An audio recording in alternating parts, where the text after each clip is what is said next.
Hello traders, welcome back to another video. आज की video में हम लोग बात करने वाले हैं ट्रेडिंग में यूज़ होने वाले सबसे पावरफुल टूल की बात करेंगे, जिसका नाम है इंडिकेटर।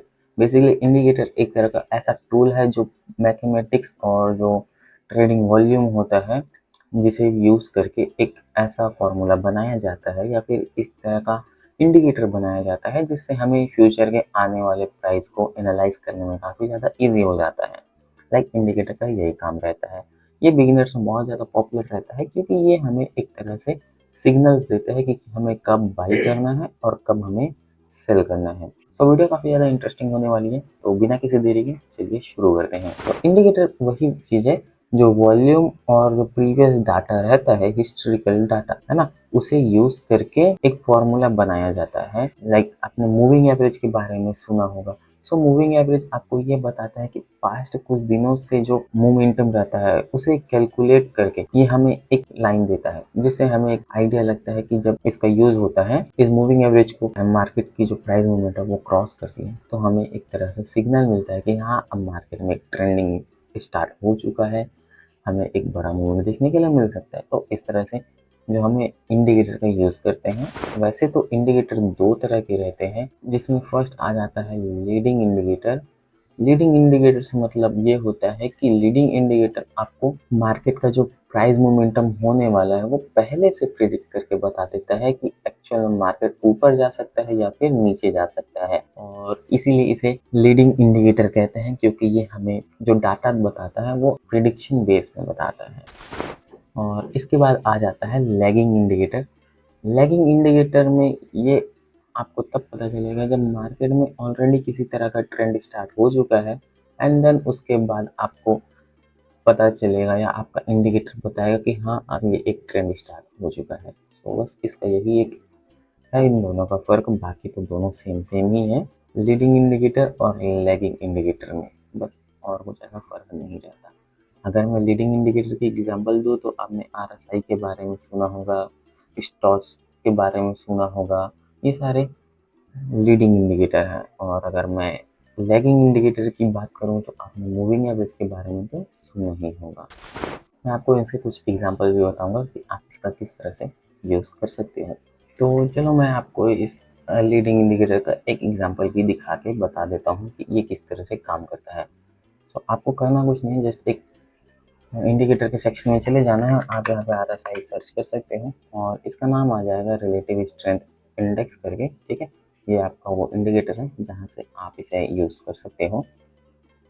तो सिंपली इस पर क्लिक करना है और जो आपके चार्ट के नीचे कुछ इस तरह के बार्स आ जाएंगे, ठीक है। ये बार्स जो है हमारा एक रबर बैंड की तरह काम करता है, और आरएसआई ये बिल्कुल एक मूविंग एवरेज की तरह ही है, बस इसमें थोड़ा सा कॉन्फिडेंस रहता है।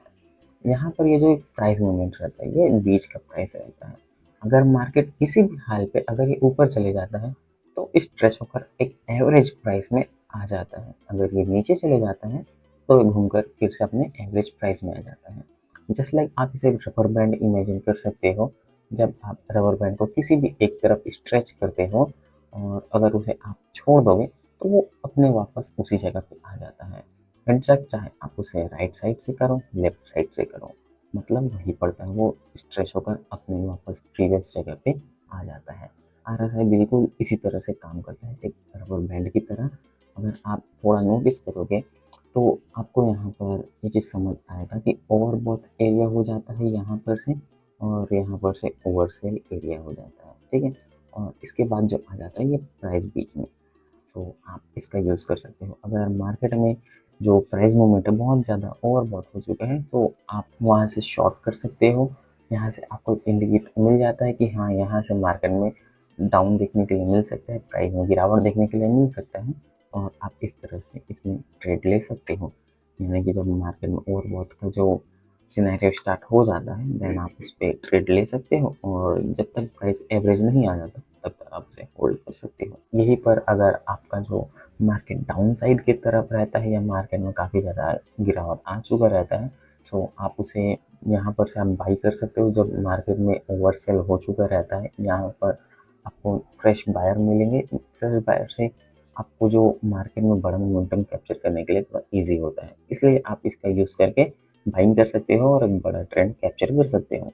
तो कुछ इस तरह से RSI जो कि लीडिंग इंडिकेटर है, जो फ्यूचर प्राइस को पहले से प्रिडिक्ट करके बताता है, ये कुछ इस तरह से काम करता है। अगर मैं आपको इसका एग्जांपल दूं तो ये हर बार काम तो नहीं करता, बट हाँ काम जरूर करता है। इसीलिए हम प्रोबेबिलिटी का यूज़ करते हैं ताकि हमारा जो ट्रेडिंग डिसीजन है वो थोड़ा अच्छा हो सके। तो आप यहाँ पर नोटिस करोगे कि वॉल्यूम काफ़ी ज़्यादा डाउन आ चुका है। देन इसके बाद से मार्केट में जो भी प्राइस बढ़ना लगा, RSI का जो ग्राफ है ये ऊपर जाने लगा, उसी तरह से इसका भी जो प्राइस है ये धीरे धीरे ऊपर जाने लगा। देन एक टाइम के बाद ये एक एवरेज प्राइस पर आके रुक गया। एवरेज प्राइस में आके तो रुक गया, लेकिन ये मार्केट बढ़ना बंद नहीं हुआ। तो RSI कुछ इस तरह से काम करेगा। और जब आप नोटिस करोगे RSI जब ओवरबॉट हो चुका था, यहाँ पर आप देखोगे कि RSI में जो ओवरबॉट सिनारियो आ चुका है, और इसके बाद से जो मार्केट में आपको गिरावट देखने के लिए मिला, और यही गिरावट आपको RSI के जो इंडिकेटर है इसमें भी देखने के लिए मिला है, जहाँ पर ये प्राइस एवरेज हो गया। देन इसके बाद से फिर एक तरह से साइडवेज वाला मोमेंटम देखने के लिए मिला। तो इस तरह से आपका जो है RSI इंडिकेटर काम करता है। सो RSI खत्म होने के बाद आपका जो इसके बाद आ जाता है एक दूसरा इंडिकेटर जिसे हम लैगिंग इंडिकेटर कहते हैं।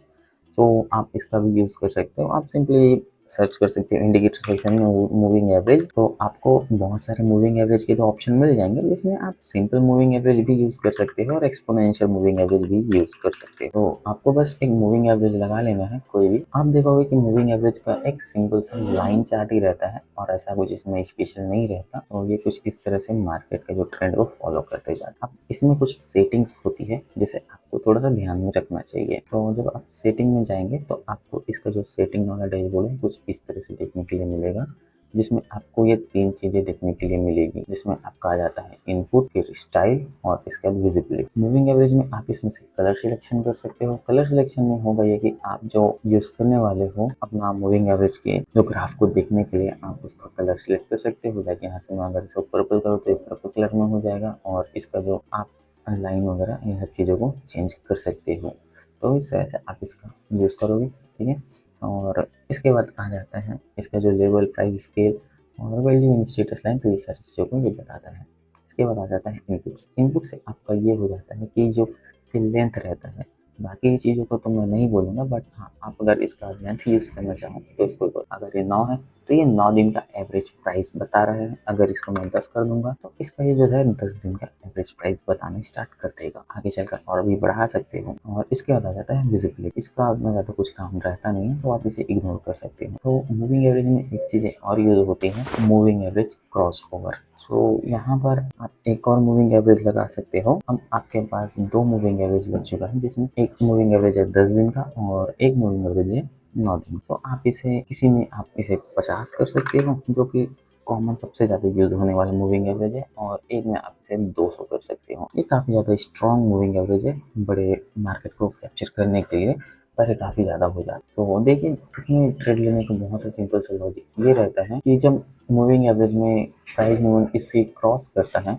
तो हम इसका ट्रेड ऑन करते हैं, और जब तक ये वापस रिटर्न आके हमारा इस एरिया पर एसएल हिट नहीं करता तब तक हम इसमें अपना एग्जिट नहीं करते हैं। अब इसमें जो स्टॉप लॉस या फिर आपका रिस्क रिवॉर्ड रेशियो रहता है, इसमें रिस्क रिवॉर्ड रहता है अगर आप मार्केट में 1 रुपया देते हो तो आपको 2 रुपये का प्रॉफिट होता है। इस तरह से कैलकुलेट करके ट्रेड लिया जाता है। इसमें और भी सीक्वेंसेस हैं, अगर आप इसका यूज़ कर लोगे तो आप अगर इंटरनेट में सर्च करोगे तो moving average cross over numbers करके सर्च कर सकते हो, तो आपको मिल जाएगा। या फिर मैं आपको सजेस्ट करूंगा कि आप एआई का यूज़ कर लो। यहाँ पर ये आपको बता देगा कि मूविंग एवरेज के लिए बेस्ट टाइम, बेस्ट नंबर्स क्या हैं, सो आप सर्च कर सकते हो। आपको कुछ इस तरह से इसका जो है डाटा मिल जाएगा कि आप अगर इंट्राडे ट्रेडिंग करते हो या फिर स्कैल्प करना है, आपको शॉर्ट टर्म ट्रेडिंग करना है, तो आपको इस तरह से मूविंग एवरेज का यूज़ कर सकते हो, जिससे आपको अपना जो ट्रेडिंग में है प्रॉफिट होने के चांसेस बढ़ जाएंगे। हालांकि प्रॉफिट आपका इंडिकेटर या फिर प्राइस एक्शन या फिर ऐसे कुछ चीज़ों से नहीं मैटर करता। यहाँ पर अगर मैटर करता है तो वो चीज़ें हैं आपका माइंड, ठीक है। तो ये वीडियो में आपने जान लिया मूविंग एवरेज के बारे में और RSI के बारे में, और साथ ही साथ मैंने अपने पिछले वीडियोस में मैंने बात किया था वॉल्यूम के बारे में। अगर आपने इस वीडियो को नहीं देखा है तो एक बार ज़रूर से चेकआउट कर लेना, क्योंकि यहाँ से आपको जो वॉल्यूम के बारे में थोड़ी अच्छी और डिटेल नॉलेज मिलेगी। हाँ, मैं वॉल्यूम की वो सारी डिटेल दे दी है जिससे आप अपने जो वॉल्यूम बेस्ड ट्रेडिंग करना चाहते हो तो उससे आपको काफ़ी ज़्यादा हेल्प मिलेगी।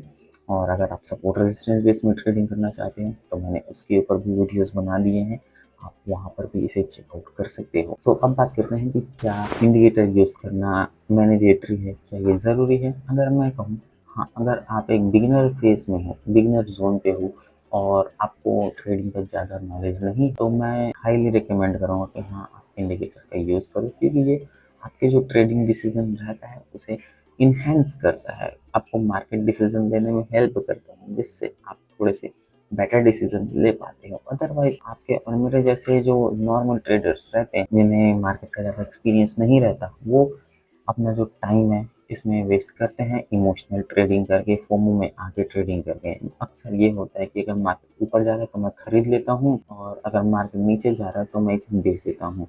सो कुछ इस तरह से आपके साथ होते रहता है, और आप इसी तरह से किसी न किसी वजह से ओवर ट्रेडिंग कर लेते हो और आपका फोमो में ट्रेडिंग हो जाता है, ठीक है। सो इसी वजह से मैं पर्सनली रिकमेंड करूँगा कि अगर आप इनिशियल पीरियड में हो तो पर्टिकुलर कोई इंडिकेटर का यूज़ करो, जिससे आपको आपका ट्रेडिंग डिसीजन लेने में थोड़ा सा ईजी होगा। और जब आपको 6 मंथ या फिर उससे ज़्यादा का एक्सपीरियंस हो जाए तो देन आप इसे इंडिकेटर को इग्नोर कर सकते हो और आप बिना इंडिकेटर के ट्रेडिंग करना स्टार्ट कर सकते हो। या फिर आप मल्टीपल इंडिकेटर यूज़ बिल्कुल मत करना, मैं रिकमेंड करूँगा आप 2 से 3 इंडिकेटर ही यूज़ करना, क्योंकि इससे ज़्यादा यूज़ करोगे तो सिर्फ तुम अपने आप के लिए कंफ्यूजन क्रिएट करोगे और कुछ नहीं। Price action, support resistance, volume और इंडिकेटर, इन सबको मिक्स करके आप अपना खुद का एक ट्रेडिंग प्लान बना सकते हो या फिर ट्रेडिंग स्ट्रेटजी बना सकते हो, जिसके थ्रू आप अपने मार्केट में बनाए हुए एक रूल को फॉलो करते हुए आगे बढ़ सकते हो और एक प्रॉफिटेबल होने की जर्नी स्टार्ट कर सकते हो। तो आज की वीडियो में बस इतना ही था। अगर वीडियो अच्छी लगी तो वीडियो को लाइक कर दो, चैनल सब्सक्राइब कर दो।